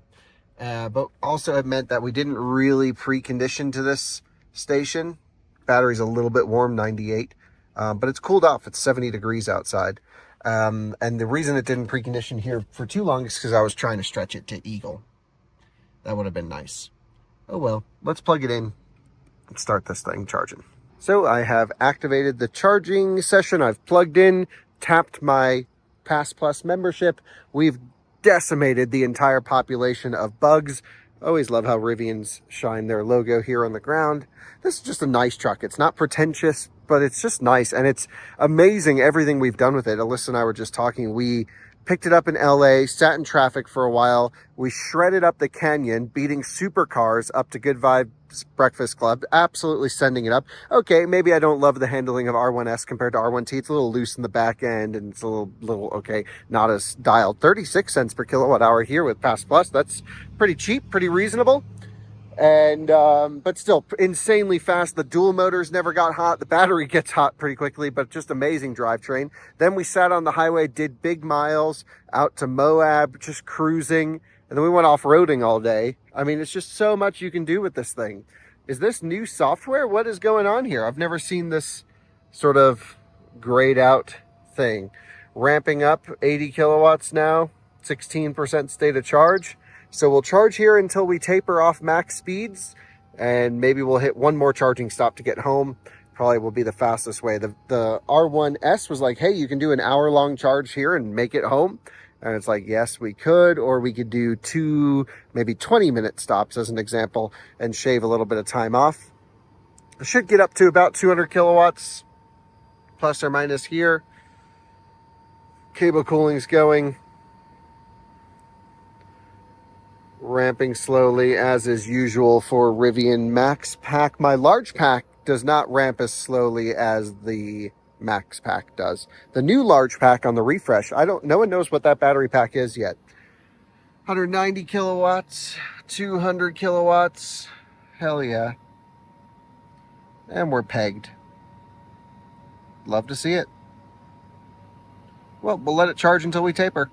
Well, the EA station is still giving us full maximum power. We're 13 kilowatt hours in, 4 minutes into the session, still going. We'll see if we have to split power with the ID4 backing in here. And that car won't affect us. The Bolt is taking the slow charger. That's great. And the ID4 is coming over here. It's all good. I think maybe those two are balanced, and then we're dedicated power. But I could be wrong. We'll know here shortly if they split power with us. So before the ID4 plugs in, we're showing 499 amps available, pretty much the full 500, still doing 200 kilowatts. They've just plugged in. She's tapping to pay. I guess she is not set up plug and charge on her ID4, although that's a new one and it can have plug and charge. So maybe we should tell her she can set it up. Okay. Well, she should watch out of spec. Then she would know.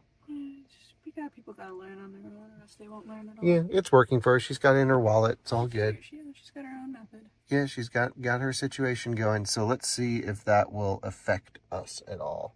So it's initiating the charging session. We're still ripping 210 kilowatts. She started to charge. We have a full station now. The Bolt, that station's definitely not going to be shared. It's possible that the Niro and the ID4 will share power and will be guaranteed full 70 speeds. Yeah, and she's low enough state of charge where she should get full power, which would be about 175, 180 kilowatts on the Chattanooga one, as long as she has the right battery, which would be enough to force this into splitting power. But I think we're good. Yeah, she's doing 160 kilowatts. We're doing 210. She's doing 175 kilowatts. That was a good guess I had, actually. There she is, 173. And we're still ripping along. Oh, nope. We are sharing. Maximum available current just dipped. Limited by charging station down to 12 kilowatts. And now it's coming up. Oh, you know what happened? The Bolt plugged in, Alyssa. I didn't think that would be shared with this. But something just happened where now we're only doing 40 kilowatts, 150 amps. Some EA thing. They're not even charging, though. I haven't figured it out yet. Why are we down to 40 kilowatts? You know what? It's not a station sharing problem. It's not a station sharing problem. It is a cable temperature problem. Where after, a certain period of time, they derate to the nominal rating, or some 150 amp arbitrary limitation. And now we're sitting at 40 kilowatts. So what I'm going to try, why does all charging still suck in 2024? I don't know. We're doing 40 kilowatts. I'm going to unplug and replug, and we should get another 8 minutes if my theory is correct at full power. All right? I'm going to give it a go. Okay. All right, let's do it. What the F? Kyle is trying to help out the boat owner. Meanwhile, we're the ones needing help. We have not been on an EA station this whole time. Actually, no, we did the one in Loves, and that one was fine. This giveaway maybe ramping up 88 kilowatts. Wow. That is something. There we go. A little bit more, buddy. Yeah. We are ramping up after unplugging and plugging in. It now shows 500 amps maximum, so you have to do the 8-minute unplug, replug. The woman with the bolt, that charger is not working at all. The cable is not recognizing that it's getting plugged into her car. So what we could do now, Alyssa, is actually, since she needs a spot, and I'd like to try superchargers again to see how the thermal derating is at colder temperatures, we could just blast to Edwards now. What do you think about that? Yeah, let's get the hell out of here. Yeah, 50 miles. Let's just go. We'll let her use this one. And we're up. I already proved that EA had that weird arbitrary limit, and it's not a site level limitation. And then we'll let her use this side here. Okay, let's go. This is stupid. So in just that one stop, we found a woman driving an ID4 who has not activated plug-in charge. We found that our station worked perfectly for 8 minutes, derated to 40 kilowatts because of some internal malfunction, and then we had to unplug and replug in to get full power again. I'm guessing Electrify America would count that as a positive state, like a successful charging session when you look at their reports and numbers. And we found a woman who was trying to charge her Bolt, who was extremely frustrated because the charger wouldn't recognize she was plugging in to the inlet port. I even was like, hey, the Bolt thing, sometimes you got to lift up on the handle, all that stuff. Nothing worked. I tried to interface it, wouldn't work at all. So she's now going to use our charger. Thankfully, the Bolt doesn't really charge more than 50, 55 kilowatts, so the derate to 40 is not going to kill her. But when we have a big, inefficient vehicle like this, yeah, that's a pretty serious issue to have that big derate. So it's just every time you visit a charging station, even in 2024, more problems to be had. And I think a lot of people just plug in, walk away, and don't even think about half of this stuff. But we are just constantly finding serious, major flaws across charging networks. And I'd like to say it's getting better, but I don't actually think it is. I don't know. We had that great EA stop in Salina, Utah earlier. That one's always good. That one's always good. Except one time I got stranded in a Lucid there, but that was for a software bug that's now fixed. Yeah, it's just crazy. So anyway, we're going to go blast to Edwards, or at least the farthest away supercharger I can get us to. I want to go try version 3 superchargers in colder temperatures now to see how long it can hold full power for. What an adventure, and kind of what a disaster charging is still, sadly. Well, it keeps us in business. People are interested in learning about this stuff, so we'll keep sharing it. Which way should I go here? This way. And should we rip it? 34%, full send. Man, the motors sound good. And it boogies.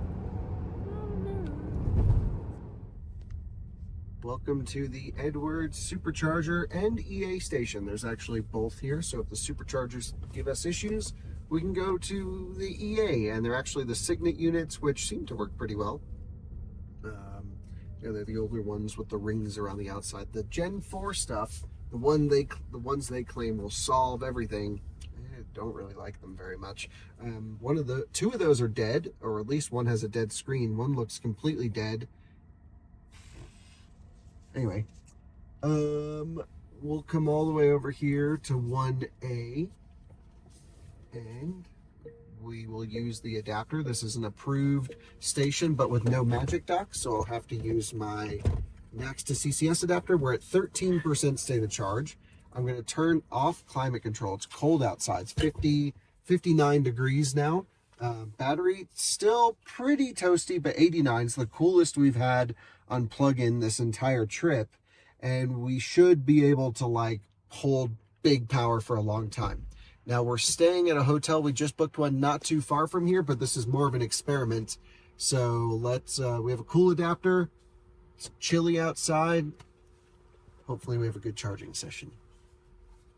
We are plugged in and ramping, always the slow ramp. So, yep, let's let this thing get up to full temperature. I'll let you know how, or full speed, I should say. I'll let you know how the charging session goes after we're rocking full send.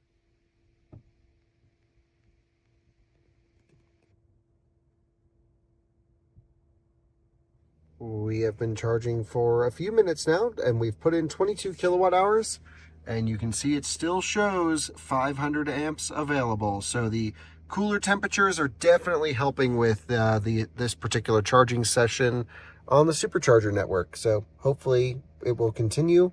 If it starts to thermal derate, I'll certainly let you know when that happens. Well, weirdly, we are slowing down charging. We were just down to 140 kilowatts, Alyssa, and now it's ramping back up. But it has nothing to do with the charger. It's all to do with what the vehicle wants. We're not at hot battery pack temperatures. The only thing I can think is there's too much of a temperature differential in the battery pack, because we only get to see the maximum temperature in this menu. I wish I knew what the minimum was, but my guess is, especially with the colder temperatures, I've seen this even in the winter time, where when the gradient between min and max temp gets too big on the Rivian, they limit some charging performance. And I think that's probably what was happening there. Just a guess. There's no other explanation other than I can think about it, because we should be charging even faster at this state of charge than what we're doing now. But so far, the limit is not the supercharger. And because the vehicle derated the request down to 370 amps or so, that just extends the runtime before we overheat a cable or a handle on the supercharger. So anyway, we'll keep it going till at least 50, 60%, something like that. And it took 55 kilowatt hours going in until we had our first sign of derating from the supercharger. We're the only vehicle here. And so I'm going to run out and feel the handle, because my guess, I wish I brought a temperature gun with me, but I bet it's probably feeling a bit toasty. It's cold out here. It's nice. Oh yeah, nice and warm, but not super hot. Adapter's quite cool. Inlet port feels warm. Rivians are notorious for having warm inlet ports. They actually changed the inlet port on the new refresh Rivian. There's no more light ring around the outside, which I think is kind of a shame, actually. But it's, I would say, not hot, just warm. No cause for concern, but again, there are some, you know, that mating surface might be really hot there. So let's see now. Yeah, 489 amps seems to be doing fine and holding steady, especially as the truck has derated. The truck's been surging a little bit, I think, just responding to the gradient temperature in the battery pack. As it shrinks, it'll speed up charging. As it slows down or closens the gradient temperature, it'll ask for more power. Well, we are gonna go. We're derating a little bit on the handle, 485, 486 amps. It's just kind of holding it steady there. The truck's not charging at its maximum, but that's okay. Anyway, we charged up way more than we needed because our hotel should have level 2 chargers, and actually we're at such high elevation, we could probably make it all the way home from here if we're not able to charge. So you're gonna take over this leg to the hotel? Appreciate it. Could you take us out of service mode and hit stop charging, please? You just hit service in the top or down there, that's fine too.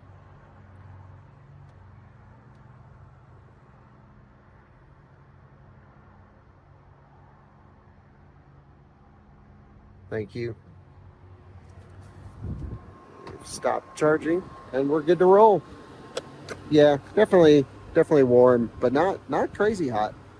You know, it really didn't feel that hot on the outside of the cable, but touching the pins in here, woof, they'll burn you. So the edge of that supercharger, the inlet port on this is warm. So it really goes to show that what you can feel from the outside of that port and charging interface, that's obviously not the part that's getting hot, which also means the wet rag trick, probably not the safest thing, because you're just cooling the sensors, not the actual heat source. But full send mode. Ready? Things are going well here. That screen's got bubbles. That screen's dead. That screen's dead. That screen's dead. Well, one screen was just blue. Charging! EVs are great, guys. All right, well, our hotel's not very far away, so we'll pick this up in the morning. Let's roll. And a good morning from our hotel. We're only 20-30 minutes down the road from where we left everyone at the supercharger. Beautiful views here in Silverthorne. Big peaks, green in the summer. Beautiful. It's chilly this morning, but it's nice. Feels great. It's been so hot where we've been. Yeah, it's been so dusty. Yeah, so really nice to get some colder weather. I thought someone had nicked the R1S over here last night, but turns out no, it's just some dirt. Thank goodness. I was like, I could just picture someone pulling in like this guy blocking the EV charging spot with obvious care for the vehicle. I thought, okay, well, that definitely seems like a plausible situation, but nope, just some dirt. Anyway, again, these ChargePoint CP units are just so slow. 6 kilowatt charging. I don't know who thought that was a good idea. 5.8, 5.9, 6 kilowatts. The new ones will go up to 80 amps, thankfully. But this does EV charging a huge disservice where they spend so much money. The hotel spends a huge premium to install these ChargePoint units, and they're just so slow. Yeah, I don't think I ever really realized that we've had such an issue with this in the past. Well, we've always had Model 3 road trips with smaller batteries, but now in big battery lifestyle, like we plugged in at 45% last night, and we're only at 78 now. You would think you'd get at the minimum of like, and 90. You know, I'd be okay if it's like free charging, then you're like, cool, that's a perk, you know, whatever, it's better than nothing. We're paying quite a premium. I think 32 cents per kilowatt hour, plus or minus, to charge here. And we put in, how much, 52? Yeah, 52 kilowatt hours delivered. But the good news is it's no problem in our case, and this is also why I was glad we charged up at the supercharger a bit last night, because we can actually make it home. So if you could throw in, Alyssa has a real problem touching touchscreens. I don't know what your problem is there. We'll put in the office, and we should be able, no charging stops, make it home with plenty of range, because we're basically going to go down the mountain the whole way. Let's go see our puppies. Yeah, let's go see the dogs, and we'll give everyone the final trip stats at the end of this video. So let's unplug, and off we go.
We are arriving back into town, and that kind of marks the end of the R1S road trip in pretty hot weather, I would say. So I guess let's start with the statistics. I'm gonna go to our trip menu here. Boop, boop, boop. So we did 1,145 miles. So 2 miles per kilowatt hour, pretty inefficient. However, keep in mind the speeds were really high the entire time. We pretty much were never not at maximum cruising 85, and even today just boogied into town. So ripping, plus lots of off-roading, which was very inefficient. You can go for hours, days off-road in a Rivian with a battery pack this big, but you're not actually covering that much distance. But like, range anxiety is not really a thing off-road. You can do a 100-mile trail, 150-mile trail on a charge just fine. So that really is not a concern, especially for the Moab area where you have that central charging hub and you can go and explore all the trails around. That's where it works just fine. So we burned 575 kilowatt hours or so by the time we get home, 573 kilowatt hours, pretty nice. And the R1S is just the right size. It's got a great view out the front, the cabin's near perfection. Really love this car. All of my issues with it pretty much have been solved with the refresh. The better cooling system, which should just give it a little bit more cooling power. We'll have to see how the battery temperatures handle. My understanding is the battery thermals may still be a limit. The charging limitations, we'll talk about that in a moment, but the upgraded HVAC will be nice, and then a big upgrade will be the suspension system for the Generation 2 R1S. I had never really spent that much time driving R1S, especially R1S on 21s. The last R1S we had from Rivian had 20 all-terrains, the blue one, and that was one of the first R1Ss ever made, and it was okay. I definitely remember thinking like, oh, it definitely doesn't drive as nice as the R1T, but I don't remember it actually being as bad as this one is. This just is all over the place, and especially in the corners, it's like the rear is always just kind of coming around, and it's not super stable or precise, or, you know, it's basically the opposite of my R1T. Even the front end in this car doesn't feel that great from a performance standpoint. So yeah, I drove the new one a couple weeks ago, and I didn't realize how big of an improvement it was until now. Now, by the time this video goes up, I believe there's a software update rolling out yet again with more suspension improvements through software, but there's only so much you can do with software tuning. The rest has to be metals and bars and bushings and stuff, and that's where you know, a lot more of the changes will come for the refresh. So if you're on the fence on R1S, I would highly recommend getting the refresh. On an R1T, I actually don't see much need to get the refresh. I think you go for the Gen 1 R1T and save some money. That's just my impression. In terms of efficiency, 2 miles per kilowatt hour, similar to our truck, but this has more energy capacity and is definitely more efficient than our R1T because we have the quad motor and typically less efficient tires. This max pack with the 21's really nice. This uses the Samsung 53G cell versus the 50G that's in my truck. Same exact battery layout, enclosure, everything's identical, just a chemistry change. But man, does it seem to unlock quite a bit more range. I'm pretty impressed with this. So Alyssa, your thoughts on the R1S after living with it for the last few days and 1,100 miles, or I guess we've done 1,500 miles in it now. Yeah, because we drove it around a little bit before we even went on the road trip. I love it. I really think it's a great contender for not only families, but people like me who just have all the doggos in the world. The first thing I did when we got into this truck, I sat in the back to see how powerful the rear vents were, and they actually were pretty good. And so I'm actually really looking forward to seeing what the refresh is like and what they do. The only thing, and we'll mention it to some of our buddies at Rivian, is that we would like to be able to control dog mode a little bit more, to have cooler temperatures, cooler than 68, because when we were sitting in here, the app did tell us that it was 54 degrees, and there was no way it was 54 degrees. So that made me a little bit apprehensive about that side of things. But I'm sure that is fixed with the refresh, but it also should be fixed with these cars as well. I mean, that is just no excuse. It was really hot, but dogs need to live as well. I mean, yeah, if you think of like Walter, for instance, he's constantly in a parka coat. So it needs to be as cold as possible. And if you're putting it in dog mode, I feel like you need to prioritize the cabin air conditioning over the charging. I'd rather wait more. Sometimes it's a little bit aggressive Yeah. on the forward collision warning. I don't know why. I would rather wait more on charge and make sure that my dogs are comfortable inside the car. And that's, I think that opinion probably goes across most people who are sitting with kids and dogs in a car. We had it in an extreme situation, but yes. The dual motor system in this, Alyssa, I kept trying to get you to feel the clunk from the rear motor engaging. Somehow she can't notice it. Every time the rear motor engages, it's like getting worse the more I drive it. It's because you become so hyper fixated on it. You go and I you drive. hate it. You go drive our truck, and you'll think this is a dream come true. Yeah, so I really like the dual motor setup in this. I just don't like the automatic disconnect and reconnect on the rear axle. And it's especially at like high speed on the highway when it's been front wheel drive for a long time, the rear motor spun down to 0, and then I give it a throttle request and there's like this dead spot in the accelerator pedal while it tries to spin up, rev match the rear motor, engage the clutch. And then there's a NVH judder as well. And so there's a delay, a pedal that doesn't feel great, and a thud that I'm just not loving that. So I wish there was a way where I could keep it in all-purpose squishy mode and just say don't disconnect the rear axle, because I could just drive it in sport mode all the time, which keeps the rear axle engaged. You can see here we're running front wheel drive. I'll give it throttle, judder, boom, spins up the rear. Still don't feel There's it. no way you're not feeling that. It's crazy. It literally, you can hear a thunk in the back. Yeah, he thinks it's a thunk. It's not a thunk. And then It he was is. like, no, it's a pitter patter. I'm like, oh, It's I'm just listening for a awful, pitter. whatever it is. So I Oh just my want a way to gosh. turn that off. Okay. And then it would be pretty perfect for me. So that's my only like kind of concern getting a new Rivian is if we get a quad motor new one, it's going to have the automatic disconnect like this. Mm-hmm. And I just don't want to deal with that every day. But I also want the nice soft suspension. So there's got to be Well, Rivian has to have a button. I personally think the dual motor is the way to go because you get Yeah, the for bit, everyone, get yeah, the dual motor. you get a bit more range, and for Well, me, the tri-motor gives the same range as the dual. okay, no, it doesn't. Yes, it does. No, it doesn't. How are you saying no? Because when it disconnects the rear, you're just running with the single enduro unit. 'Cause They're 2 mile EPA difference. There's spec sheets. Yeah, they're 2 miles different, something like Well, this. we'll put it up on the No, screen. I'm telling you, it's literally the same. Did you not watch our Rivian video? No, It was 2 hours. It was a quick one. It was 2 hours. Okay, Yeah, well, and so the tri-motor is if you want performance and range. I don't care about range. I just want performance. I care more about range and practicality, and I feel like a lot more people. I don't care if a car goes really fast. I love my e-tron. My e-tron's slow as heck, so that's fine by me. It's comfortable. It doesn't have great range either, so it's just a bit of everything. But anyways, wouldn't buy a dual motor. I like it. Yeah, I would recommend it for 99% of people. We just use cars differently. So that's the end of the video. That is the end. All right. Well, Nice road trip. we'll see you guys on the next one. We got There's our Rivian. some spicy things coming up. Yeah. So stay tuned. Stay Bye bye. tuned. Bye-bye.